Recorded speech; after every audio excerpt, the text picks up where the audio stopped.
Welcome back to 843 TV for our summer series here at Coastal Discovery Museum. Jenna McCarty, horticulturist.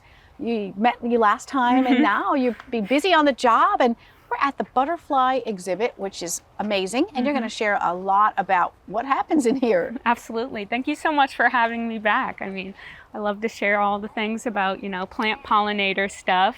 That's one of the main things I went to school for, actually. But in this pollinator exhibit, we have all sorts of different butterflies. Mostly right now we have monarchs on our milkweeds and, doing lots of pollinating with the nectar plants. They get, this is salvia where they get the nectar from. And then we also have lots of swallowtails. We have spicebush swallowtails, palmetto swallowtails, eastern black swallowtails, and giant swallowtails. Wow. And they're just filling up this exhibit. Yeah, this is a lot to learn. So we're going to have you share about some of the specific butterflies as you're doing with the plants and how they kind of interact.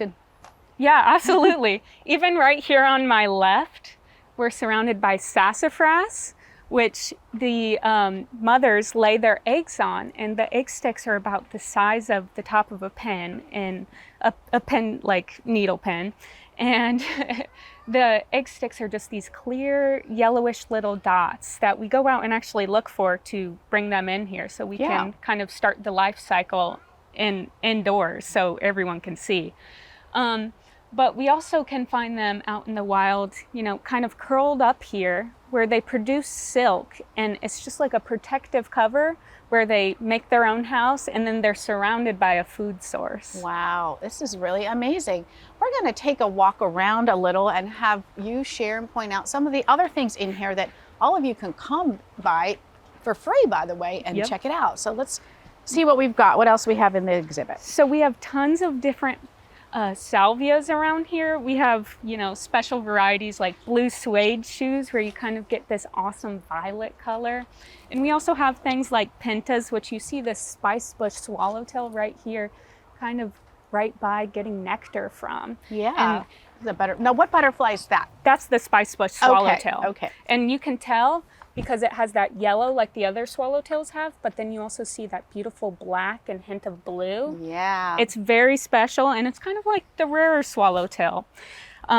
Around these parts, especially, our state butterfly is actually the eastern tiger swallowtail. Okay. And that's the yellow and black one you see a lot. And this is kind of like the other species of that. Neat.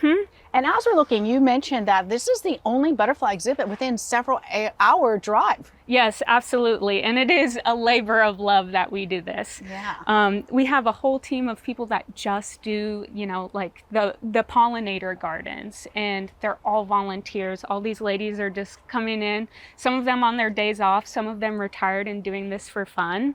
And then we also have a team of people that are caring for the caterpillars, the butterflies, and the chrysalises. Okay, let's take a look at those, because I think a lot of people are familiar with and fascinated with the cocoon process. Yes, absolutely.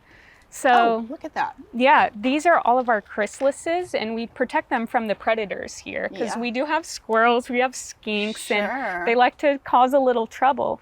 But up here, we have our spicebush swallowtails, and then we have our giant swallowtails all through here. And you see how it kind of blends in? They are camouflaging themselves to look like branches or leaves and things like that.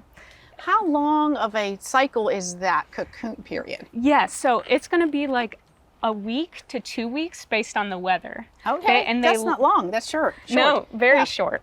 It's about the same amount of time that they are in their caterpillar stage. So these right here are monarch caterpillars, and that's something that they characteristically do. They curl up into this C shape when they sense a predator, kind of playing protection. dead. Yeah. Wow.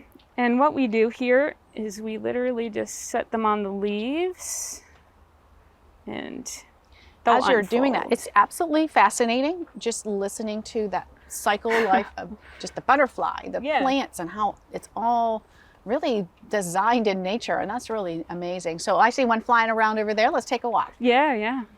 So over there, that's going to be our giant swallowtail. And it is gorgeous. And they all just probably came out of their chrysalises within the last couple of days. Oh, wow. So we'll see a lot of like, you know, breeding happening over here, just on the pipe vine, on the swallowtail, on the pipe vine, on the pawpaw tree. It's awesome to witness. Well, Jenna, this has been really educational and amazing, and we're out of time for this segment. So what we want to do is encourage everyone to come out to Coastal Discovery Museum, check out the exhibit. It's free. So thanks for sharing all your knowledge and education. Thank you.